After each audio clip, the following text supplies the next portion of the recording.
வாழ்க்கை முழுவதும் நாம் ஆசைகளின் பின்னால் ஓடிக்கொண்டிருக்கின்றோம். அது வெற்றியாக இருக்கலாம், காதல், பாதுகாப்பு, அங்கீகாரம், நிம்மதி என எங்களுடைய தேடலுடைய லிஸ்ட் நீடிக்கொண்டே போகின்றது. ஒரு கட்டத்தில் இந்த ஓட்டம் எங்களுக்கு சோர்வை கொடுக்கின்றது. ஆசைகளிலிருந்து விடுதலை அடைய வேண்டும் என்று நாம் விரும்ப தொடங்குகின்றோம். ஆனால் ஆசையை ஒழிக்க வேண்டும் என்று நினைப்பது கூட ஒரு நுட்பமான ஆசைதான் என்பதை நாங்கள் மறந்து விடுகின்றோம். ஆசையிலிருந்து விடுபட மனிதர்கள் பெரும்பாலும் 2 முரண்பட்ட பாதைகளை தேர்ந்தெடுக்கின்றார்கள். சிலரை பார்த்தோம் என்று சொன்னால் அவர்கள் சொல்லிக்கொள்வார்கள், எல்லாவற்றையும் அனுபவித்து தீர்த்தல், இன்டெலிஜென்ஸ். எனக்கு வேண்டிய அனைத்தையும் நான் அனுபவித்து விட்டால் ஆசை தானாகவே அடங்கிவிடும் என்று சிலர் நினைத்து கொண்டிருக்கின்றார்கள். அந்த வழியிலேயே அவர்கள் செல்வார்கள். ஆனால் நெருப்பில் ஊற்றப்படும் எண்ணெயைப் போல அனுபவிக்க அனுபவிக்க ஆசை இன்னும் இன்னும் தீவிரமடைகின்றது. இது ஒரு ஏக்கத்தை, கிரேவிங் என்று சொல்வோம், ஏக்கத்தை பலப்படுத்துகின்றது. இரண்டாவதாக சிலர் அடக்குமுறை, ரிப்ரெஷன் என்ற முறையை கையாள்வார்கள். சிலர் ஆசையை மறுக்கின்றார்கள், அதனை கட்டுப்படுத்துகின்றார்கள்.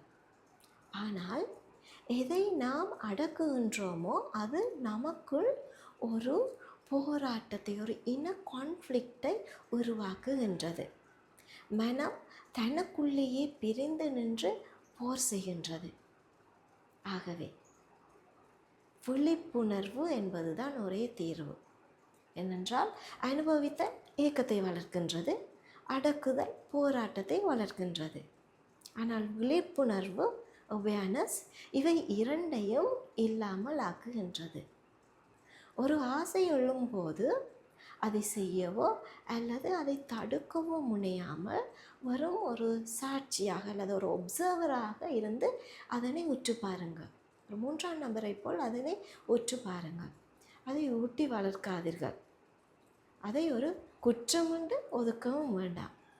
நீங்கள் ஆசையை விழிப்புணர்வுடன் கவனிக்கும் போது அதனுடைய சக்தி குறைய தொடங்குகின்றது.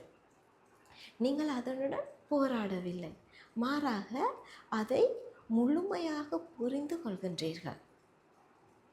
புரிதல் இருக்கும் இடத்தில் போராட்டம் அல்லது சண்டை இருப்பதாக நாங்கள் காண முடியாது.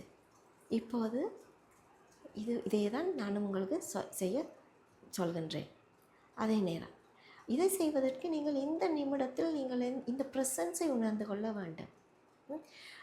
ஃப்யூச்சரில் இதை அடைய வேண்டும் என்ற இலக்கை ஓடுவதை விட இந்த நொடியில், இந்த நேரத்தில் நான் விழிப்புணர்வுடன் இந்த நிமிடத்தை நான் அனுபவித்தல் மிகவும் முக்கியமான ஒன்று.